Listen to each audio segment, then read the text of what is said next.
It's Nickety TV.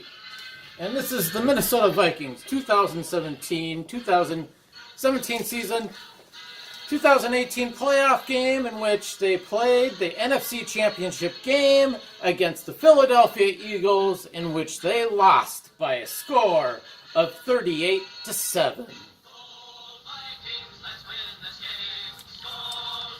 Now, as I predicted they were going to lose this game, and they lost this game big. And what more can I say? Like I said, if the Vikings continue to make the same mistakes that they made during the regular season, they're going to lose the playoff game. And I thought for sure they were going to lose against the Saints. They should have lost to the Saints the week before. This game, no forgiveness for their mistakes. No forgiveness from learning from the past mistakes of 2017.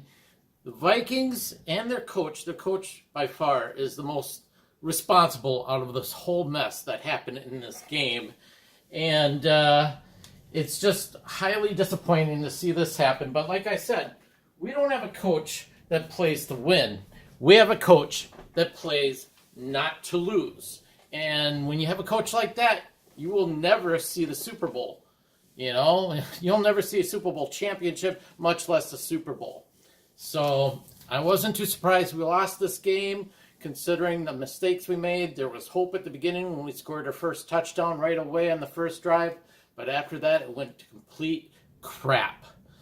And I'll talk more later, but let's discuss stats. Case Keenum, not a great day when you think about it. 28 of 48 on his pass completion, and 271 yards, and most of those yards came from trying to come back from the game and stuff like that. So not great stats. He had one TD pass and 2 interceptions, and these interceptions killed us, especially the very first interception. That it pretty much, once that first interception happened where it went in for a touchdown, I pretty much knew the Vikings were going to be done. So that's what Case Keenum did. Our leading running back and receiver, actually, too, our running back, Jerick McKinnon, had 10 carries for 40 yards.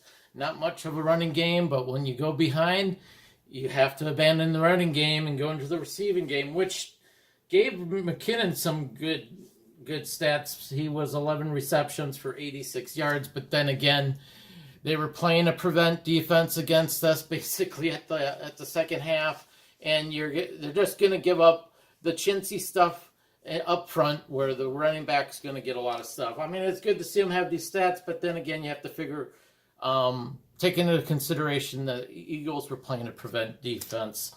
Stephon Diggs, 8 receptions, 70 yards. Kyle Rudolph, only 1 reception for 25 yards, but it was for that big TD at the beginning that made the whole game, made the beginning of the game look promising that the Vikings were going to win this game. Offensive-wise, our offensive line gave up 1 sack, 1 tackle for loss, 8 passes were defended, and our QB gave hits. They gave up 8 QB hits, and then, of course, a TD was scored on us from the interception. This is pretty much what our day was like on offense after the first drive. 70 yards rushing total for the game, really dismal, and 271 yards passing. Not great on offensive line. Things were extremely disappointing on all fronts of this game. On defense, our leading tackler, Anthony Harris, number 41 there. He had 7 tackles, 6 solo. And another bright spot on defense, Danielle Hunter, number 99, 6 tackles, 5 solo, 1 sack, 2 tackles for loss, and 1 QB hit. Overall, our defense, not a great game. We gave up 110 yards rushing, 352 yards receiving for a total of 462 yards. That's not a good day. And 1 sack. They got 1 sack, they got 4 tackles for losses, 3 passes defended, and 5 QB hits. But they gave up a lot of yards, and it just wasn't a good day for them. Not that help matters when the offense was just, like I said, the key to beating a good defense is to keep them off the field, or to keep your defense off the field. So you got to keep their defense, our defense. So how they beat us was our defense got pretty much beat up and tired because our offense did crap. I'll even look at, I'll talk about that later, but because of our offense not doing great, our defense was on the field way too long. I should have checked for time possession on this, but I'm pretty sure it was pretty bad. Kai Forbath, not much he can do. I mean, 1 of 1 for extra points, and there wasn't anything else he could have done about this game. So, anyways, talk about the fans a little bit. Just want to say there were a number of people that were upset with the Eagles fans because they were talking crap about the Vikings, and then they were talking crap about our Minnesota field goal story about this old lady that wanted to go see the Vikings play in the Eagles, which I totally understand. But you're going to the Eagles. Their fans are going to be crazy. Of course, they're going to treat her like shit. And apparently, she was treated like shit at the Eagles game. And people were like shocked in Minnesota that would happen to their feel-good story. There's so many people in this country, in my state, that are just complete idiots. They don't understand sports. They don't understand human nature. That was bound to happen. I don't like to see that happen, but, you know, when you send somebody over there and hype it all up and you got crap fans out there, guess what? You've left yourself open as a target. And the fans at Eagles, yeah, they ripped into Millie. It's a shame to see, but you know what? We did it to ourselves. We left ourselves open as a big target, sending our feel-good story to the stadium. But the one thing that I think is kind of horse crappy is that they called themselves the Dog Pound at Philadelphia. Sorry, but that's a Cleveland Browns thing. The Browns are the Dog Pound. So I think it's horse crap that they stole Dog Pound from the Cleveland Indians, or Cleveland Browns. And complete unoriginality for the Eagles here. But this game comes down to coaching, and our coach has our team. I just don't think he's that great of a coach.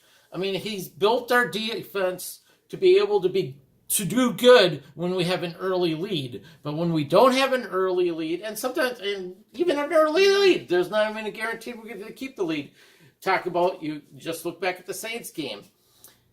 He's the leader. He's the one that should right the ship when things are starting to look tough. He's got to get his team together and get them coordinated enough to get back. And here was the offense. And this is the thing that bothers me about his offensive style. It's a lot of short stuff, a lot of conservative stuff, and it leads to BS. All right, the first drive, we got the TD, great. Second drive, 6 plays, interception for a touchdown. Not good. We get the ball back. What do we do? We do 3 plays and punt.